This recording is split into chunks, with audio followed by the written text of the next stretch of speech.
Good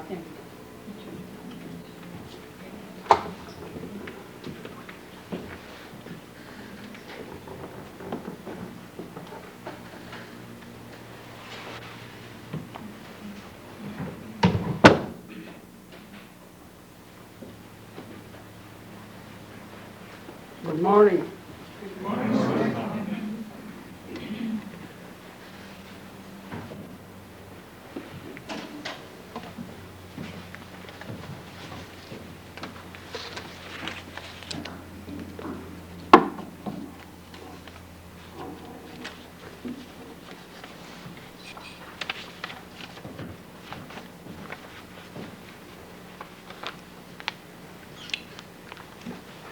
We are very happy to have with us this morning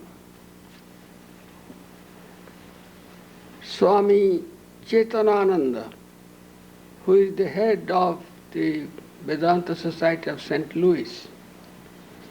He has been here in this temple many times, and he has lectured from this platform several times. Swami Chetanananda was born in 1936 and he joined the order at Advaita Ashrama, our Advaita Ashrama publication department in Calcutta. He joined there in 1960 and worked there till 1971. Then in 1971 he was sent to the US to join the Hollywood Center as an assistant to Swami Prabhavananda. He worked there till 1978, 7 years. And then he was sent to St. Louis as the assistant of Swami Satprakashananda, who was in a very bad state of health. So he came in 1978, and then the Swami, after the Swami's death, the old Swami's death in 1979, he became the head of the St. Louis Center. Swami Chetanananda is a person of many parts. He has written and published several books and albums. I shall mention some of his books, which are widely appreciated not merely in this country but also in Europe. Sri Ramakrishna, a biography in pictures. Swami Vivekananda, meditation and its methods. Swami Adbhutananda, teachings and reminiscences. Then Avadhuta Gita, a translation, a Vedantic work by Dattatreya. He produced a translation of that book. A collection of photographs and rare pictures of Sri Ramakrishna and Swamiji. He produced many slides, and his another remarkable work was Vedanta, Voice of Freedom.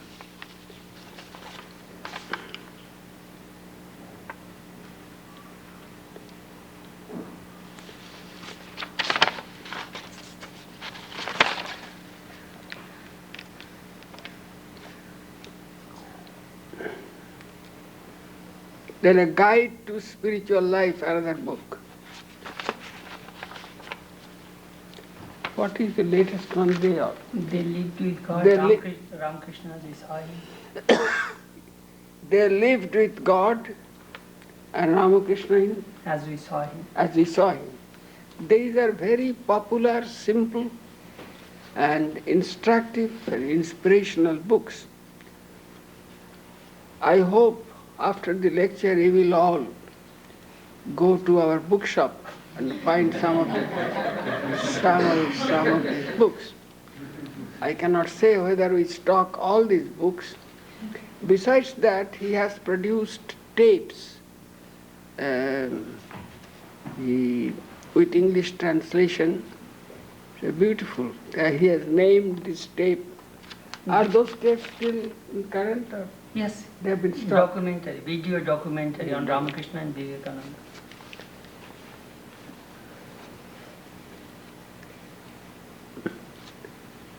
Now with this short introduction, my introduction could have been much larger because he is a very dear soul and his personal character, he is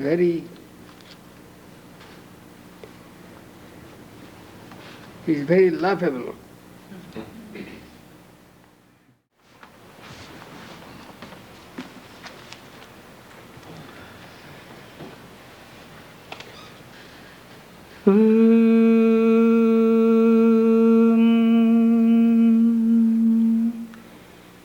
Trisankham yoga pushpatimatam vaishnavamiti pravinne prasthane paramidamadapatthamiti cham ruchi nam vaicitra trijukutilana patajusham Ninameko gaimas tamasi payasamarnavaivam.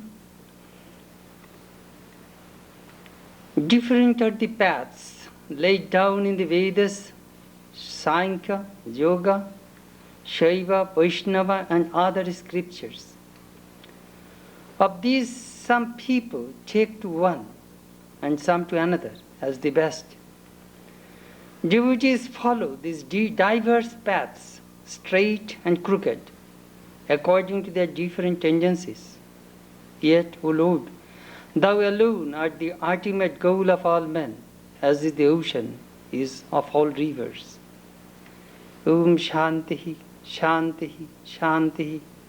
Peace, peace, peace be unto all. Revered Swami and friends, this morning our subject is ocean of discrimination. Before I start my subject, I like to remind you one thing about our spiritual heritage. Though we are very minority in this country, but we inherit a tremendous heritage, spiritual heritage.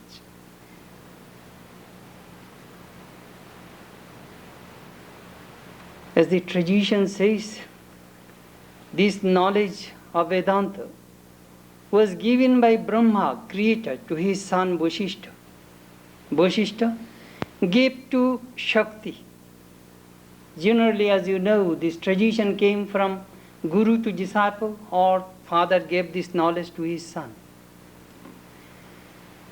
Vasishtha to Shakti, Shakti to Parashara, Parashara to Vyasa, Vyasa to Shukadeva, Shukadeva to Gaudapada, Gaudapada to Govindapada, Govindapada to Shankara.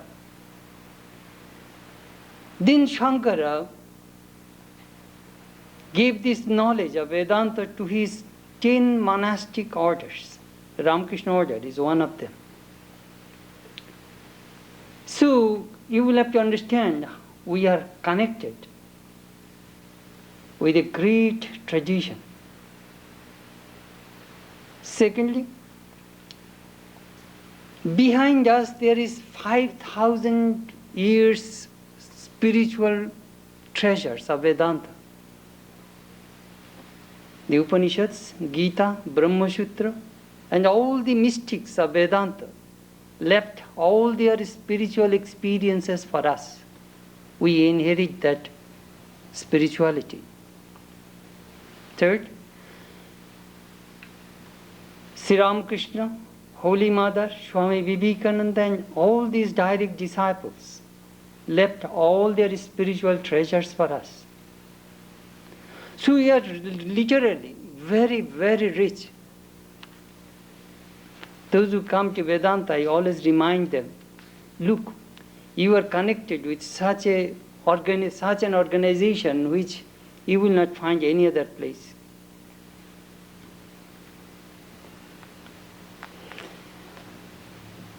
As I tell you, Vedanta is never an organized religion. It was the religion of the mendicants. They used to practice and experiment these great teachings of Vedanta in the Himalayas, on the bank of the river, in the deep forest, in the caves. It was never an organized religion. When Swami Vivekananda was trying to organize it, a dilemma came to his mind. Shall I organize or not? It was in 1895 at Thousand Island Park. He thought that if I organize, the spirit will diminish. All organization suffers from that, you know that. And if I do not organize, the message will not spread. So he took all precautions and organized our order. And he said, love and freedom, these are the two conditions of growth. All the Vedanta societies, all these Swamis speak about Vedanta. Each person is different. That is the beauty of our organization.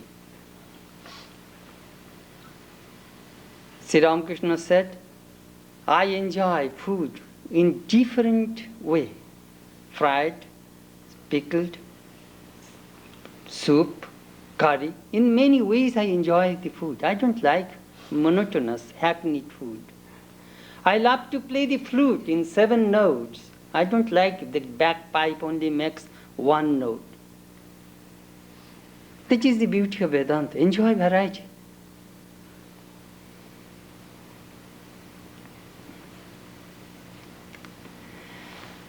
I am very fond of studying and listening to the stories of the Vedanta mystics.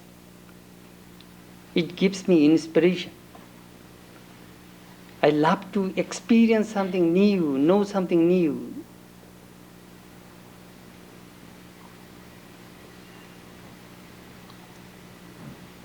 Shuka was sent by his father, Vyasa, to Janaka for a final instruction about Vedantic experience. When Shuka went, Janaka was a king. First, he was detained by the guards and the gatekeepers of the palace. And 3 days he was on the sidewalk, did not get any entry in the palace. After 3 days, the ministers came and received Shuka to a palace and gave him good food, and some beautiful girls served him. But he was unperturbed. There he was humiliated, here he was accepted. After 3 days he was taken to the king. The king said, I have nothing more to teach you. Your mind is steady in Brahman. You have attained the highest. Shankara went to his guru, Govindapada, who was immersed in Samadhi. He was 8 years old boy, sang a hymn of 8 verses. If you have a fantastic body, beauty, plenty of wealth, if there is no devotion for the guru, what does it avail? What does it avail? In this way he chanted those 8 verses, and this guru opened the eyes and gave the instruction how to achieve the highest. I am just telling you some glimpses of these great teachers of Vedanta. There was a teacher named Vachaspati Mishra. He was writing the commentary, and his wife found that his husband was so much absorbed in writing, it was dark. So she brought an oil lamp to her husband, and he could not recognize his wife. Who are you? The wife burst into tears, said, You are my husband. Even you could not recognize me. I have no children. Who will look after me? The husband said, I shall make you immortal. The book which I am writing, I shall put your name. That is called Bhamati, a commentary on the Brahma Sutra. His wife was immortal, immortalized by that work of her husband. There was a mystic who never practiced, who did not care for spiritual, as we sit for meditation in the morning and evening, he did not sit. So a person said, will you not go for spiritual practice? Oh no, my wife died and I have a son. How can I practice spiritual disciplines? You see, in the Vedantic tradition, if there is any death in your family or somebody is born 3 days or 11 days, you cannot practice any kind of ritual at home. So he said, my wife Avidya, ignorance, died, and my son Viveka, discrimination, is born. So I don't need any more spiritual disciplines. My mind dwells all the time in Brahman. There was another mystic, he was very argumentative. He was a great scholar, debating with the people. One day his guru scolded him and said, when will you shut your mouth? And that disciple never talked since then. One day he was lying under a tree, putting a brick as a pillow. And the village women were going to bring water from the lake. And they made a comment, look, he has become a monk and he needs a pillow. What type of monk is he? Easily he could stay at home and enjoy comforts. He heard it.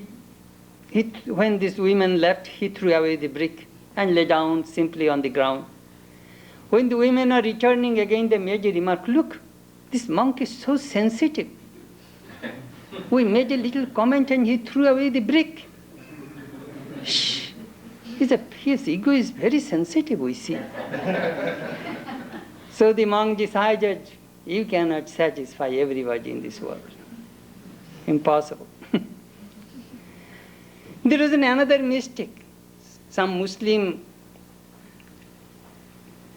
teachers came to him and said, why do you speak every day something new?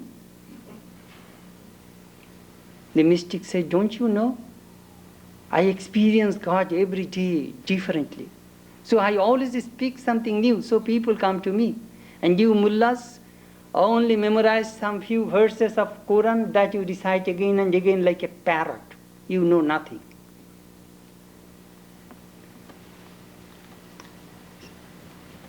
Name of that mystic was Dadu. So today I shall tell you one of the greatest teachers of Vedanta who belonged to this Dadu sect. His name was Nishaladasha, 18th century Vedantic teacher. And he wrote a book named Vichar Sagara, Ocean of Discrimination.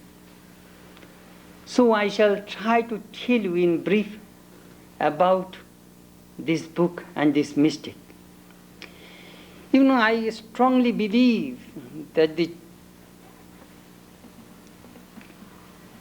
the mysticism will play a vital role in the 21st century. People are tired of this doctrine and dogma. People say we have read enough, heard enough. We want to experience now. In that context, mysticism will play an important role. Sri Ramakrishna, Swami Vivekananda and our Vedantic tradition will help us.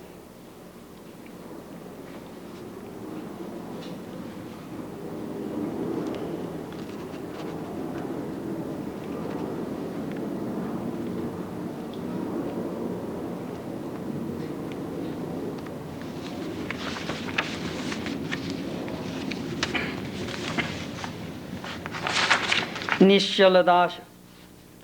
He was born in 1792 2 at a village named Dhanana in Punjab.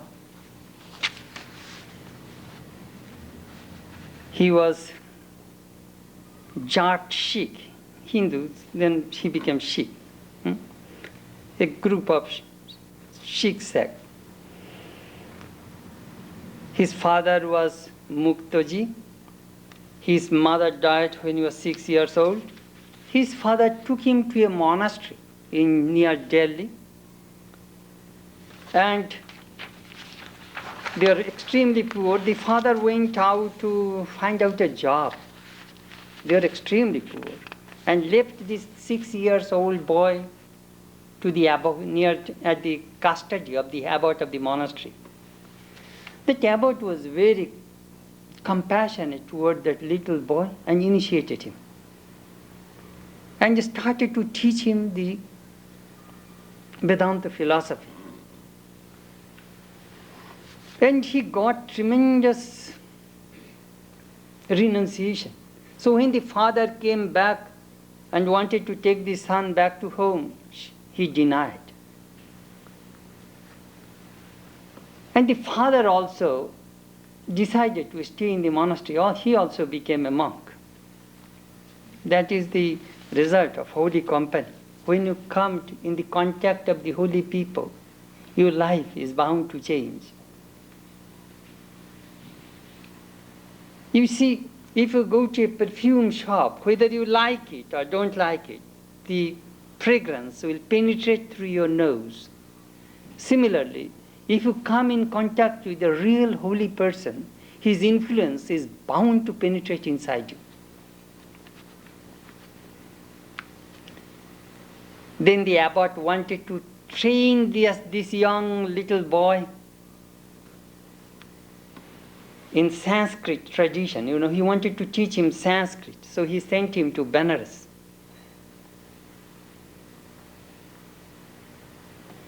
He went to a school to learn Vedanta and Sanskrit, but he was rejected.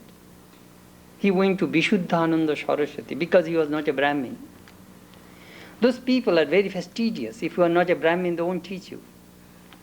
So he left. Next year again he came and went to another teacher. He was a Maharashtrian Brahmin, Kakaram Shastri. And he introduced himself as a Brahmin. He did not, you must say, Swami, did he tell lie? He did not tell lie. Do you know who is a Brahmin? He who lives, who he seeks God, Brahman, who tries to dwell in the spirit of Brahman, in God consciousness. He is a Brahmin. Not that who is been born in a Brahmin family, he is a Brahmin, you see. I remember I read a book, Why I Am Not a Christian, by Barton Russell. He said, because I am born in a Christian country, I am a Christian, I don't believe it. Because I am born in a Christian family, I am a Christian, I don't believe it. In this way, he gave all his arguments why he is not a Christian. So anyhow, he was accepted by this teacher, and he learned all the Vedas and many other scriptures. And he was a Shrutidhar. Once he listens once, he never forgets. He got by heart 1,700,000 verses. Once he hears, that's it. Once his brother, disciples were very much jealous of him and complained to the teacher that Nishaldas does not study. The Guru called him and said, what is the matter with you? You don't study? You have no home task and all these things? You can ask whatever you want to ask, the disciple said. Tell me what I taught you yesterday. He quoted ad verbatim what the Guru said yesterday. He quoted whole month's lessons standing in front of the Guru. He had such a fantastic memory. Then when the education was over, the Guru said, now I have a daughter, you now marry my daughter. He said, I can't. You are like my father. Son cannot marry a sister. Your daughter is my sister. How can I marry her? No, no, no. Then he quoted that in ancient time, the Vedic sages, the students marry the guru's daughters, so it will be all right. He said no. Then he disclosed that I am not a Brahmin. Then the guru became very upset. He cursed him that every day, as you did not disclose the whole truth, every day you will suffer from fever for a minute. But I bless you, that you will never be defeated by any scholars in India.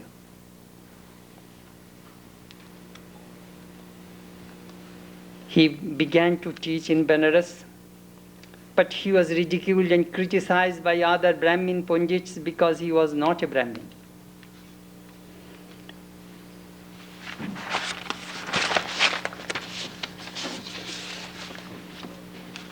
Then he learned the Nyaya philosophy also. So in Benares, he had a debate with a Brahmin Pandit who came from the south, and he was defeated. As a result, that Pandit committed suicide. And he had a wife. She came to Nishal Das, it is for you, I am widow. Who will look after me? I have no children. Nishal Das said, I am very sorry, but what can I do? You can stay in our monastery, and I shall look after you as my mother. That much I can do. And she and another woman stayed in that monastery. And wherever he went, these two women also went with him. As a result, there was a tremendous criticism, against that monk, that he goes with women.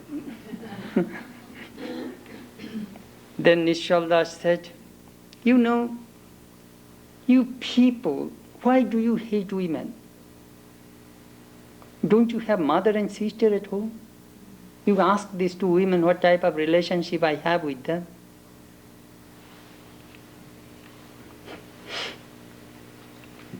He was very much appreciated by the local ruler of Bundi, Raja Ram Singh, and he was very much impressed with his learning and requested him to write a book on Vedanta.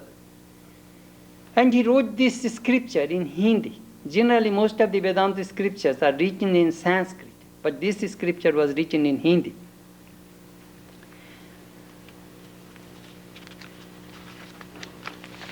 Anyhow, I shall now start to talk about this book. Somebody said that, why did you write this book in Hindi? Then he said, if you have a disease, if your doctor writes the prescription in English language or Hindi language or Bengali language or any Russian or German or French language, medicine is always the same. If you go take that prescription and go to the drug store, they will supply you the same medicine. Writing script may be the same, but the truth is may be different, but the truth is the same. That is true.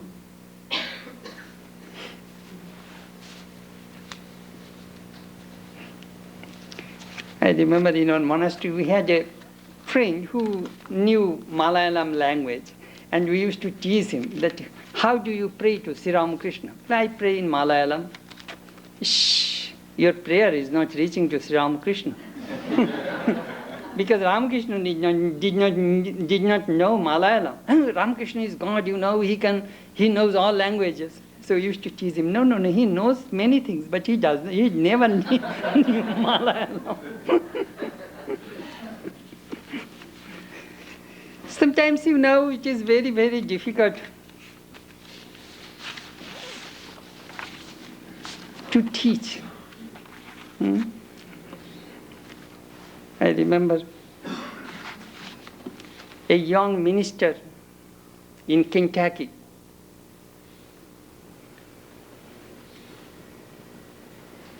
Just graduated from the divinity school, came to a small church, and he said, I must inspire people. So first day he came, and he spoke he preached against the evils of smoking. When the lecture was over, the deacons came. the deacon came and told him, "Look, you have criticized evil of smoking. Don't you know 1/3 of the congregation are tobacco farmers?" So next Sunday he decided to speak something different. So he spoke the evil of drinking, alcoholism. Again that same old deacon came and said, "You better look. My son, 1/3 of us here are in the bourbon business, you see. They make liquor." The third Sunday, the young man decided to speak something different. And he criticized the evils of gambling. Again, that old man, they have an emergency meeting. They said, "We must throw away this person." Then this old man again came and said, "Look, the remaining audience raised thoroughbred horses for the racetracks, you know. Don't speak all these things, speak something different." Again, the minister was very much upset. What to do? I cannot satisfy these people. He said, "Please give me another chance." Next Sunday he came and spoke. He damned the evils of deep sea fishing outside the boundaries of international lines. And that one was very highly appreciated. But he, through his gesture and postures, he convinced the audience, and thus he saved his job, you see. Otherwise the minister would be fired. I don't have that problem. Nobody is going to fire me.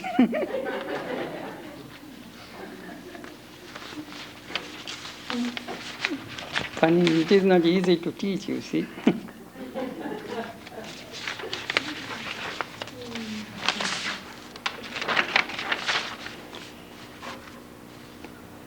Vichar Sagar is as I told you, is a beautiful scripture on Vedanta. It has 7 chapters, 600 verses. You can ask what is the significance of the name? Vichara, discrimination. Shankara, the great teacher of Vedanta, said, Vicharat moksha. Liberation comes through discrimination. What is discrimination? First you hear about Vedanta. Ashukti amrite, till you sleep, till you die. Listen constantly about Vedanta, day in, day out. Then manana, reflect on it. How to reflect? Through favorable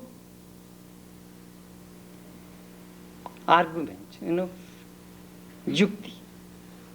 Discrimination will come. For example, that who am I?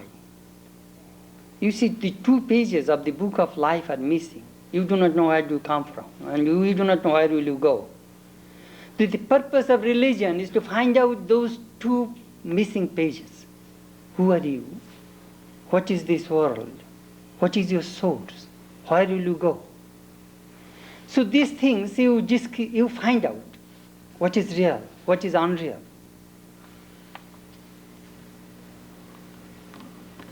Until and unless your mind settles in Brahman, in God, discriminate. There are 4 doors in the house of liberation. First is self-control. Second, discrimination. Third, contentment. Fourth, holy company. Through these 4 doors you can enter into the realm of Brahman. Discriminate. What is this world? Without discrimination, the knowledge of Brahman does not dawn in human heart. Sri Ramakrishna also used to discriminate. I do not want anything which does not bring, which is an obstacle in the path of God. He took clay in one hand and money in another hand. Clay, money, money, clay. And threw away both. And never touched the money again. That is called discrimination. What does the money give me? Good food, good clothing, good comfort. All these things I can get from money. Does it help me to realize God? No. Then I don't want it. Immediately threw away. That is called discrimination. I shall tell you a small story about Gopalarma. Gopalarma, that woman devotee of Sri Ramakrishna, saw baby Gopala after 30 years of repeating mantram 14-15 hours a day. One day, one of the disciples of Ramakrishna gave her a mosquito curtain so that she could sleep. There are so much mosquitoes in that area. Whole night she could not repeat her mantra. Her mind dwelt on the mosquito curtain. Perhaps some rats or mice can, destroy that mosquito curtain. So at early in the morning, she took the mosquito curtain, wrapped it and carried it to the monastery, walking 4 miles, and returned it to the monastic disciples. Take this mosquito curtain, I don't need it. It took away my mind from Gopala. That is called discrimination. The thing which takes away my mind from God, I don't need it. I don't want it. That is discrimination.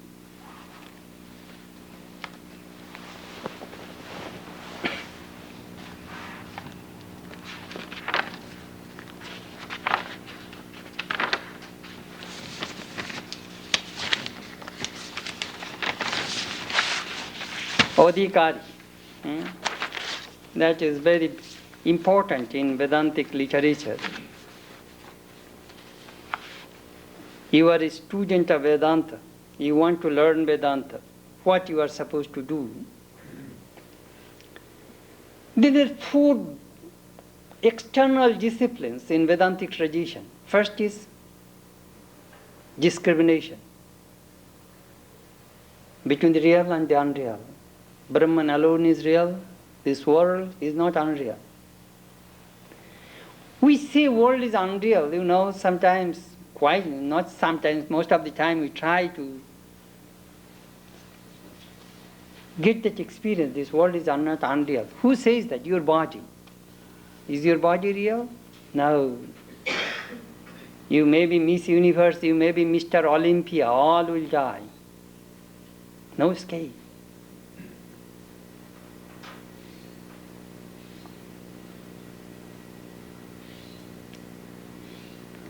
Adhikari. If you want to be a student of Vedanta, first watch your mind.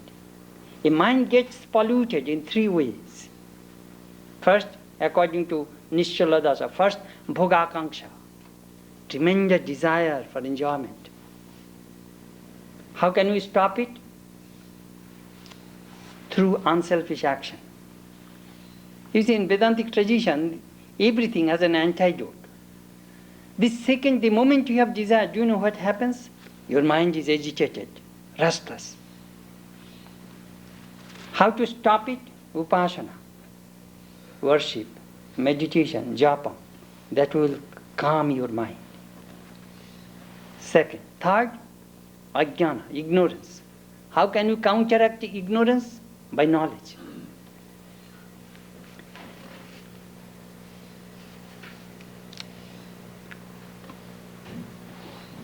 Viveka. Second, vairagya, renunciation. There is a beautiful incident about renunciation. A devotee came to Belur Math to bow down to Swami Brahmananda, a disciple of Sri Ramakrishna. Brahmananda bowed down to him. Maharaj, why are you bowing down to me? Well, you see, The householder devotee said, "You are a man of renunciation. Swami, I am supposed to bow down to you, not vice versa." Swami said, "Your renunciation surpassed me." What do you mean?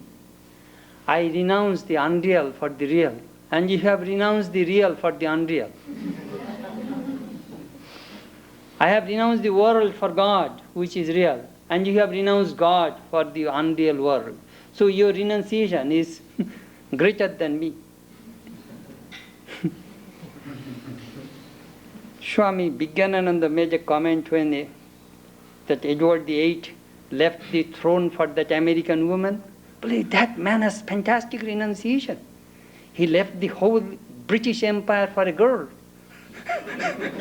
His renunciation is praiseworthy. That is called renunciation. Next is virtues. So, calmness of the mind, controlling of the senses, forbearance, self-settledness, shraddha, faith, all these virtues. And the fourth, burning desire for liberation. Sri Ramakrishna emphasized that one very well. He said, only in spiritual life that is the only thing needful. Longing, yearning for God, yearning for Brahman, yearning for self-knowledge. If you have that, all the spiritual disciplines will follow you. When there is yearning, that shows there will be golden glow in the eastern horizon. It means the sun will rise very soon. So when you have yearning, that means you will realize God very soon. That is called mumukshutva. Then Nishala Dasha says there are 4 more inner disciplines. Generally in tradition we find 3, but he added 1 more. Shravana, Manana, Nididhyasana, Mahavakya Vichar. Hearing, reflection, meditation, and thinking that Aham Brahmasmi, I am Brahman. This way, one will attain illumination. Then it says that, sometimes knowledge comes through sound. Tattvamasi, thou art that, I am Brahman. This comes through the sound. Sound counteracts the sound. In our inside mind, there are so many things are going on, very noisy things are going on inside the mind. The more you repeat mantra, the inner, that sound stops. You see, Nishala Dasha mentioned that story of Dasha Tattvamasi, that you are the 10th one. 10 friends crossed the river by swimming. And when they went to the other shore, they are counting that whether all 10 people have safely reached there or not. So he was counting 1, 2, 3, 4, 5, 6, 7, 8, 9. He did not count himself. So he was thinking that one was missing. Everyone counted and everyone did not count himself. As a result, they are determined that they are sure that someone was missing. In the meantime, one man was passing by, he heard the whole story and he counted 1, 2, 3, 4, 5, 6, 7, 8, 9. You are the 10th one. Immediately they got the knowledge. So Vedanta says, when the Guru says, thou art that, you are the 10th one, immediately the knowledge comes. With knowledge comes joy, and the suffering, pain, that grief immediately goes away.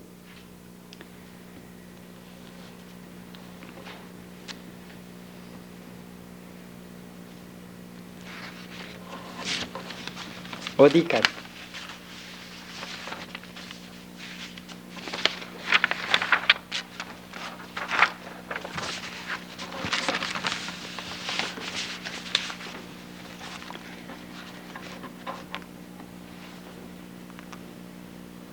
Now this teacher, generally in Vedantic tradition, we find they teach through stories.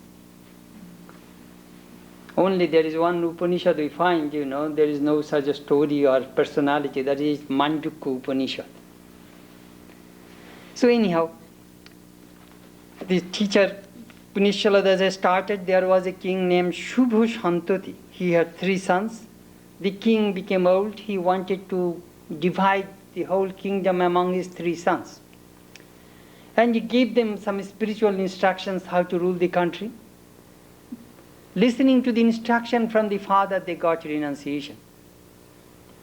They went to a great teacher of Vedanta and asked some vital questions about life. The questions are very, very interesting.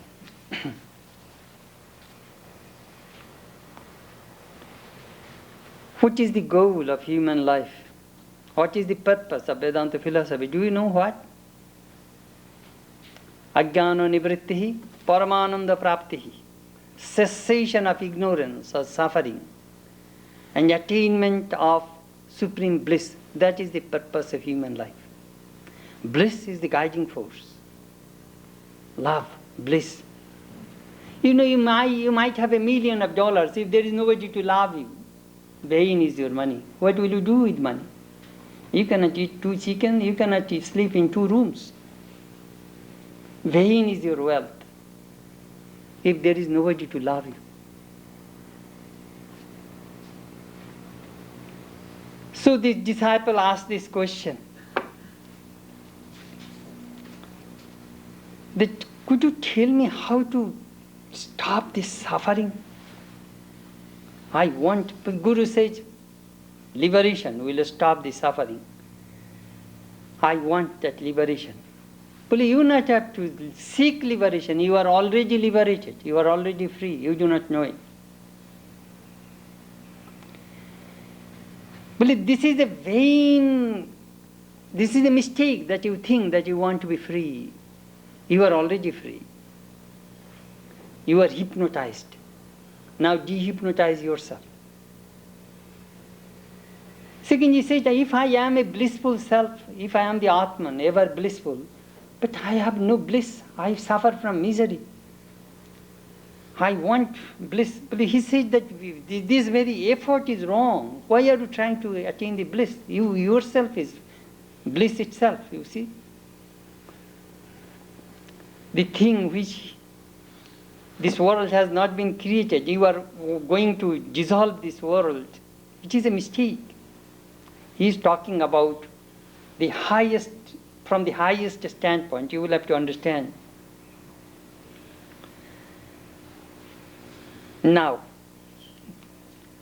you see, Vedantic liberation is, one of Swami Chetanananda said that, Christian people want to go to heaven. That is all post-mortem liberation, you see. After death, you will go to heaven. But Vedanta teaches Jivan Mukti. Be free while living. That is different, you see. So, he was talking about this liberation, according to Vedanta, is prapti. The attainment of the attained. You are already free, you do not know it. That is called liberation, you see. Sharajya Siddhi, attainment of the regain the lost kingdom. You are already king, but you forgot it. That Vedanta says, you see. Another, I shall tell you a story about this world has not been created, still it created so much misery to us. From the Vedantic absolute standpoint, everything is Brahman. Sadvam khalu idam Brahma. Shop, everything is Brahman. But why do we see variety, multiplicity? Do you know why? Because we are ignorant. If you see 2 moons, what does it mean? That means you have glaucoma. If you see 2 cars are coming toward you, what does it mean? You have double vision. Go to the eye doctor right now. Otherwise you will make an accident. So you see variety, multiplicity, diversity because you are seeing through the space-time causation. When does the space begins? The moment you have a body. When does the time begins? The moment you start thinking. When the causation begins? The moment you start to limit yourself. Space-time causation are in the domain of Maya. So Vedanta says that you see, you have a necklace around your neck, but you have a turtleneck sweater, so you cannot see it. So you are bewailing, you are thinking, I lost my necklace. If somebody comes and puts finger and says, here is your necklace, immediately you get knowledge, yes, it is there. Similarly, in Vedantic liberation is prapti. You will not have to be attained. You are already free. You do not know it. Just know it. That is the position of Vedanta. I shall tell you that funny story. That a Brahmin had a daughter. So the Brahmin went to their city, it was a village, and this daughter was alone in her home. At night time, a thief entered. And immediately that young girl realized that somebody was in her room. So she was pretending, as if she was dreaming. She said, well, I am young, I hope my father will arrange my marriage very soon. And when I shall get married, I must have 3 sons. And I shall give their names, John, Jack, and Thief. And they will go for play, and if they do not come, I shall call them from a distance. Oh, John, Jack, Thief! So she shouted. And the thief was standing and watching the whole thing and listening all the, some monologue of that girl. And John and Jack are her neighbors. They heard the sound, they heard the call, and immediately they came back and caught the thief. So the thief was thinking, my goodness, this girl is not yet married and already got 3 sons and that is the cause of my bondage. So similarly, this world has not been created, but still it has created so much confusion, delusion, and all these things to us. There is one book named Advaita Siddhi. Madhusudan Saraswati, the author of that book, gave 27 reasons and proved through logic that this world is not real. Do you know why Vedanta tries to prove this world is not real? If the world is not real, all of your problems are unreal. All the problems of your life are unreal, untrue. But Swami, I see cows, trees, cars, and you think these things are unreal. I see cow as a cow, you see cow as a cow, everybody sees cow as a cow. And millions of people, billions of people see the same thing and you think they are unreal. They are unreal. Then all these billions of people are wrong, mistaken. Do you know why they always see the same thing? Your mind, my mind, these 4 billions of minds are hooked in the same cosmic mind. Perhaps we have seen some big departmental stores where they sell the videos, television sets. If it is channel 2 or CBS, all these 20 television sets are showing the same picture because it is hooked with channel 2. Millions of television sets hooked in channel 2 will give the same picture with channel 2. So all these billions of minds are hooked with the cosmic mind, channel 2, CBS. So we see the same thing. But Sri Ramakrishna's mind or some great mystics, their minds are not hooked with the channel 2. Their minds are hooked in a different place, above the mind. So they see the cows and other men, women, they are Brahman. Sri Ramakrishna did not see the street girl as a street girl. He saw the Divine Mother in them.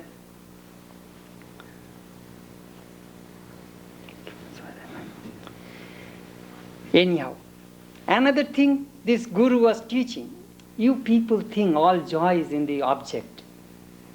That is a gross mistake. The joy was never in the object, it is always in the subject. Nishal Das gave 5 reasons and proved that this joy is not in the object. If the joy is in the object, do you know what will happen? Here is a man, and here is his wife. His wife came to, previously this wife loved the husband so much. When she came to know that her husband was not faithful, that husband was not giving joy him anymore, immediately joy goes away. Joy is not in the husband. The joy is not in the wife also. I love to eat cheesecake. It gives me joy. The moment doctor declares that, oh, you have diabetes, you cannot have any more sweet, that same cheesecake is giving me pain. Shh, I cannot have it. It is not in the object. Look at that. Second, if joy in the object, it must be there all the time in the same quantity. For example, your son had gone to Vietnam to fight. You came to know that he was returning, he went to the airport, you hugged him and crying, and you were so happy, you were overwhelmed. Next day, that volume of joy is not in your son. Slowly, slowly that joy decreases. If joy is in the bliss is always in the object, it will not be like that. Third, in samadhi, there is no object. Still, people get bliss. In deep sleep, there is no object. Still, people get bliss. The Upanishad says, Raso Vaisa, that Atman is bliss itself. You see, these are the ways he discussed and proved that bliss is not in the object, it is in the subject. Do you know how we experience bliss, joy? Do you know that? You say, Swami, I am happy. Do you know the cause of your happiness? Where do you register your bliss? Do you know? It is a fantastic study in Vedantic tradition. Suppose you have tremendous desire to enjoy something, and the moment you fulfill your desire comes satisfaction. When you have satisfaction, that very time your mind is calm. At that time Atman reflects and you get joy. When you are seeking, at that time you have no joy. When you are enjoying, you have no joy. The moment satisfaction comes afterwards, at that time, when the mind is shaky, moving, at that time you have no peace, no joy. So joy, bliss comes the moment your mind is calm. In samadhi, tremendous joy, tremendous bliss. It is amazing. Even sometimes we do not know how do you get joy. Oh, Swami, I am happy. Why? How? Interesting.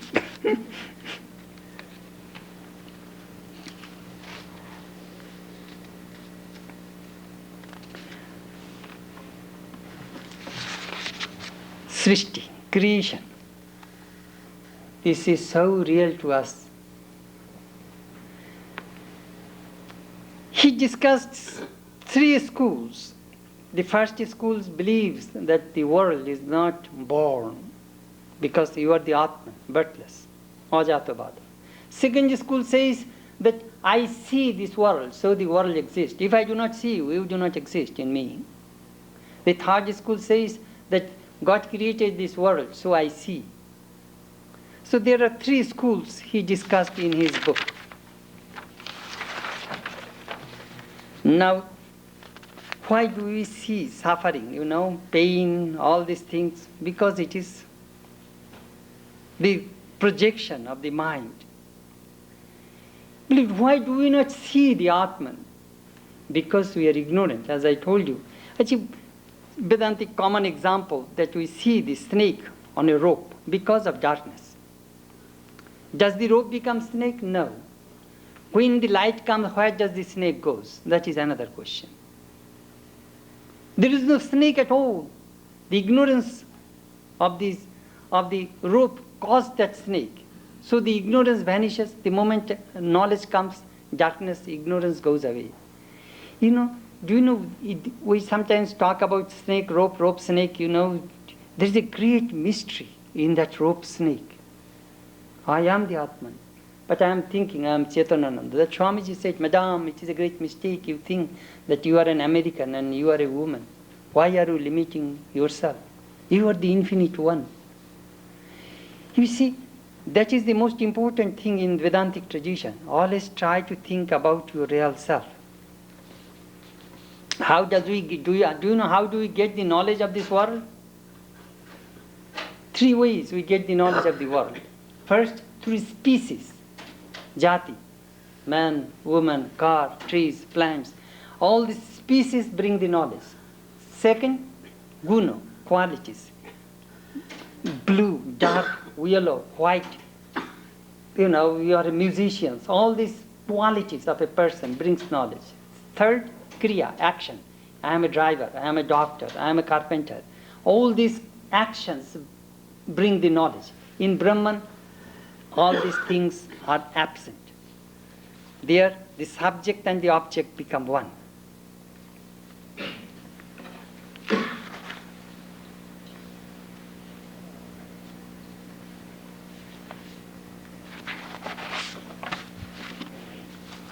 But you see, without the purification of the mind, this knowledge does not dawn in our hearts. For that reason, the Vedanta scripture says, try to gather good thoughts, good ideas, good vibrations through the senses. Then your mind is bound to be pure. And when the mind becomes pure, you will get constant recollectedness of God. When you have constant recollectedness of God, you will be free. You will attain Brahman. You see, in our tradition, they call it Jnanabhyasa, how to practice jnana, knowledge. Tat chintanam, think about it. Talk about it. Discuss your friends about the same truth.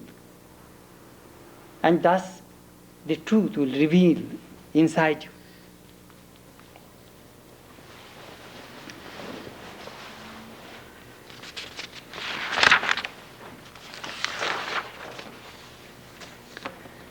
This world is a dream.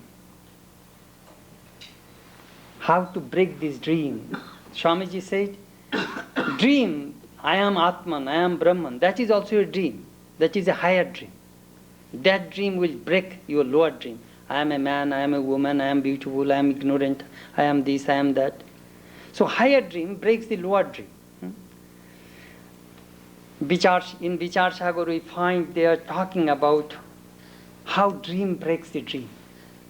How dream counteracts the dream. Once the king was sleeping on the roof of a palace, and he was guarded by his guards, bodyguards, and he was dreaming that a jackal came there and beat him, and he was shouting for help. Nobody came to him. Then he took a stick and hit the jackal, and the jackal died. Then he went to a doctor. Doctor said, have you brought money? Well, no, then I shall not treat you. So the king came back, and then a holy man came and gave some medicine, and he was cured. When his dream broke, he found that his wound, his suffering, his pain and healing, all these things are the same. That holy man's cured that bad dream. He says that he is giving this illustration from it is very important. The Guru, the Vedas, all these things are all unreal.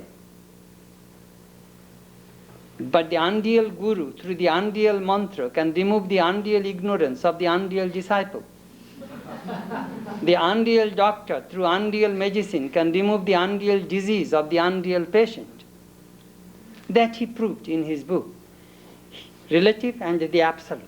From the absolute standpoint, these things are not real. But the relative standpoint, these things are real. Sri Ramakrishna said that. You have body consciousness, and as long as you have a body, you are a dualist. So go according to your way, you see.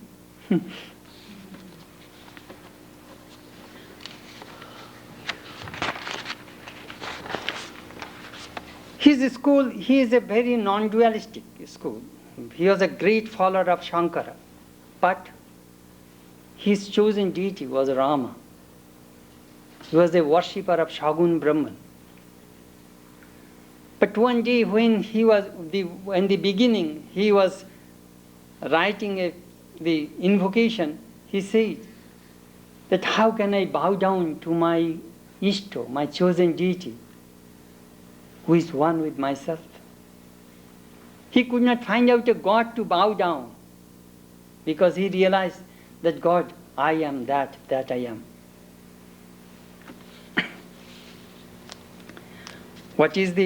How can one attain liberation? Through knowledge. He says karma, action, and upasana, meditation, japam, and worship, these things are meant for purification of the mind. When the mind becomes pure, the knowledge dawns.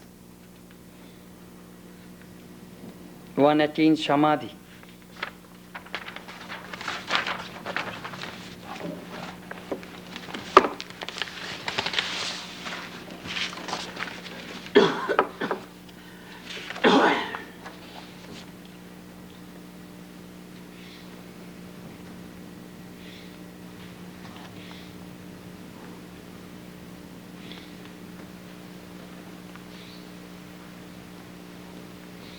Sometimes people say, is Sat Chit Ananda, existence, consciousness, bliss, are the qualities of Brahman? No, they are the nature of Brahman. As heat and light are the nature of fire, you cannot separate them. These things are the unified nature of the Atman, thou art that. One can attain this Atman through Samadhi, 8 limbs of yoga. In Samadhi, you can dissolve this whole world from your mind and attain peace and bliss and self-knowledge. That is the message of Vedanta. Anyhow, I told you in brief some of the findings of this Vichara Sagara. But you know, sometimes we say, I am Brahman, I am Atman, but when we get physical problem, stomachache, this knowledge does not work. That's what the reason Swamiji said, Madam, see both ways. When you have good health, say, I am Atman. When you have a stomachache, say, oh mother, have mercy on me. There was a man named Budhui Haluikot. He was taken to do a performance in the Ram Leela. A theatrical party came to a village, and the main actor, who is supposed to act in the role of Ravana, became sick.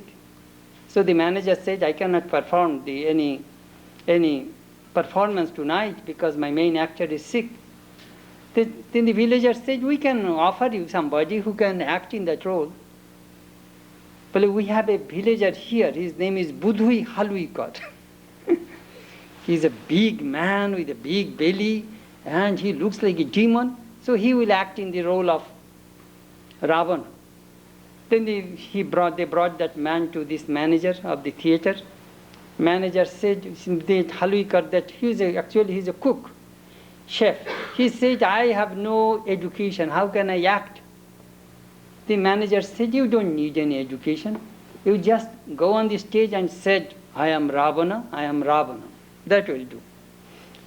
So they gave him a makeup and he went on the stage and he was acting. And in the meantime, Hanuman, the commander-in-chief of Rama, came with a big mace and he said, you rascal, you kidnapped our Sita and you gave us all this trouble, I shall kill you right now. And he was so scared, he jumped from the stage in the audience and shouted and said, Mahavir, oh Hanuman, please don't kill me. I am not Ravana, I am Budhui Haluikot. These people forced me to bring and gave me this makeup, so I was acting in the role of Ravana. Please don't hit me, I shall die. And he ran through the audience, you see. So sometimes we say, I am Atman, I am Brahman, when in the practical stage, when we have some problems, this knowledge of Brahman disappears. But Swami Adbhutan, my time is over, but Swami Adbhutanandaji said a beautiful thing, very practical, that I tell you. And that would be the end of this talk. Somebody came and said to him, Maharaj, you are a knower of Brahman. Tell me, how do you look this world now? Then he said, let me tell you how I look at it. If I ask you carry these 2 buckets of water and put and give water to that garden, how do you feel? Oh, so heavy, 2 large buckets of water. When you go to the swimming pool, above your head there are 100 buckets of water. Do you feel the heaviness? You don't. You dive at the bottom of the swimming pool, 100 buckets of water above your head. You don't feel that pressure. Similarly, without realizing God, if you live in this world, you will always feel burden and pressure. After realizing God, if you live in this world, the whole world will be very light, blissful. Thank you very much.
এটা কোথায় গেল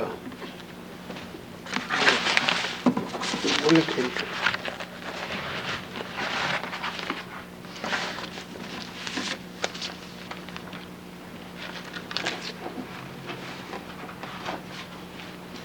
On behalf of the congregation,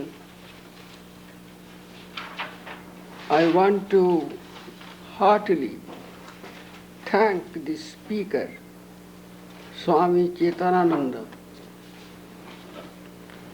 who in his lecture gave us plenty of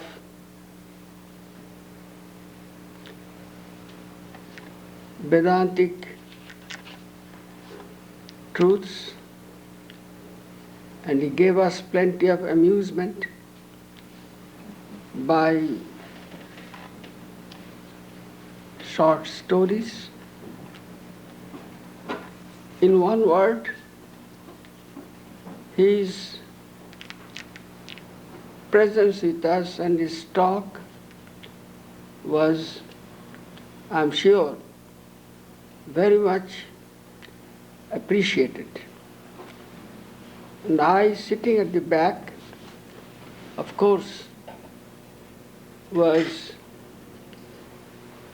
appreciating it very much, except at times for a few seconds I was dozing a little. When things became very intricate, so nobody could see me dozing.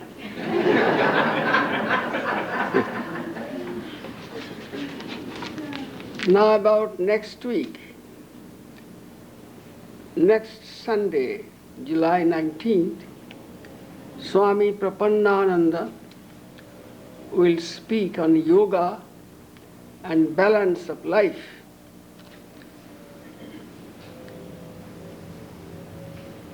And on Wednesday,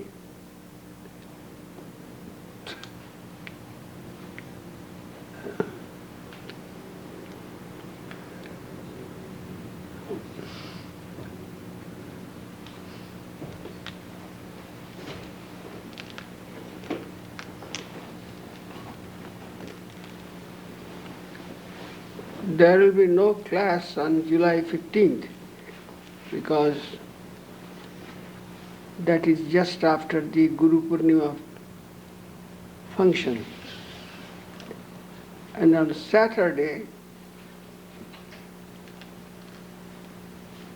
July 18th, the Saturday class in the library will be conducted by myself.